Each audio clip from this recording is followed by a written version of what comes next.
इलाका है कानपुर से झांसी जाने वाला हाईवे, थाना बड़गांव इलाका। मोट से झांसी जा रहा था असद। 12 लोगों की टीम थी। इस टीम को जानकारी मिली कि असद बजाज डिस्कवर बाइक पर मोट से झांसी की ओर जा रहा है। टीम आई तो असद ने अपनी बाइक इस कच्चे रास्ते पर मोड़ दी। जो जवान है वो पीछा कर रहे थे असद अहमद का। असद को लग रहा था कि अब वो बच नहीं पाएगा, अब उसका आखिरी समय आ गया है।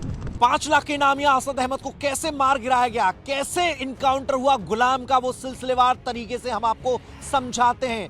टाइमलाइन के अकॉर्डिंग कैसे कब कब क्या क्या हुआ।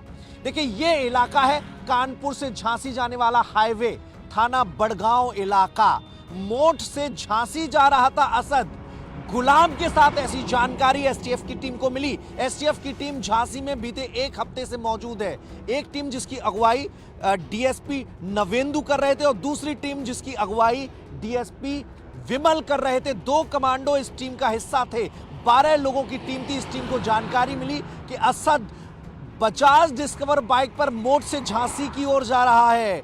दोनों टीम ने आपस में कोऑर्डिनेट किया और इस लोकेशन पर देखिए, ये लोकेशन है, ये परीक्षा पावर प्लांट है।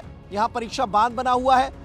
एक ये जो नहर है, इसके 2 रास्ते हैं, इसके बगल से 2 रास्ते गुजरते हैं, एक पक्का रास्ता एक कच्चा रास्ता है। दोनों टीम ने आपस में बातचीत की और एक टीम ने, देखिए मैं आपको दिखा दूं, एक टीम ने इस रास्ते से जो कानपुर की तरफ से आ रहा है, मोट की तरफ से आ रहा है, जहां से असद बाइक चलाते हुए गुलाम को पीछे बिठाकर यहां से गुजर रहा था, एक टीम ने पीछे से फॉलो किया और दूसरी टीम सामने। देखिए ये जो झांसी की तरफ रास्ता जा रहा है, झांसी से उस साइड से लोग आते हैं, एक टीम इधर से आई, 2 टीम, दोनों ने घेरा।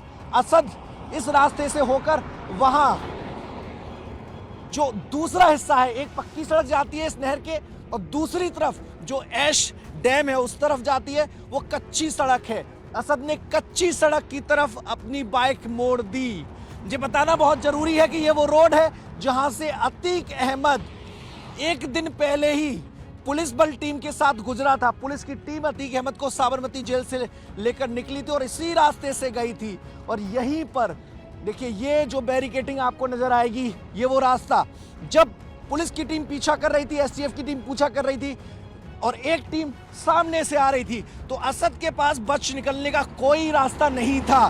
सोचिए, असद हथियारों सहित, उसके पीछे गुलाम बैठा है। एसटीएफ की टीम को मालूम है कि इनके पास हथियार हो सकते हैं, तो एसटीएफ की टीम ने भी पूरी तैयारी की थी। उनके पास भी पर्याप्त इंतजाम थे, पर्याप्त संसाधन थे। और देखिए बाइक चलाकर, बाइक बजाज डिस्कवर थी, सामने से जब टीम आई तो असद ने अपनी बाइक इस कच्चे रास्ते पर मोड़ दी।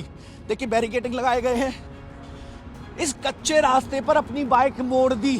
बचने की कोशिश असद की, गुलाम पीछे बैठा है, बाइक यहां से मोड़ दी। यहां पर अक्सर राख के ट्रक गुजरते हैं, क्योंकि यहां पर थर्मल पावर प्लांट है, तो ऐसे में जो ट्रक है राख के, वो यहीं से होकर गुजरते हैं। तो असद ने अपनी बाइक इसी कच्चे रास्ते पर मोड़ दी। और आगे आपको बताते हैं कि 1 किलोमीटर दूर क्या हुआ असद और गुलाम के साथ। एसटीएफ की टीम ने कैसे मुकाबला किया असद और गुलाम का। एसटीएफ की टीम लगातार पीछा कर रही थी, 2 गाड़ियां और आगे बाइक। और देखिए ये करीब 1 किलोमीटर तक चलकर इस रास्ते पर, कच्चा रास्ता है और देखिए पूरा बियाबान जंगल है, परीक्षा थर्मल पावर प्लांट और उसके बगल में एक नहर और नहर के दोनों तरफ डैम बने हुए हैं। और देखिए पूरा जंगल बियाबान जंगल है। दोपहर 12:45 का समय था एसटीएफ के अनुसार। और देखिए जब बाइक आगे बढ़ी, बाइक आगे बढ़ती जा रही थी, पीछे गाड़ियां थी। एसटीएफ के जो जवान है वो पीछा कर रहे थे असद अहमद का। असद को लग रहा था कि अब वो बच नहीं पाएगा, अब उसका आखिरी समय आ गया है।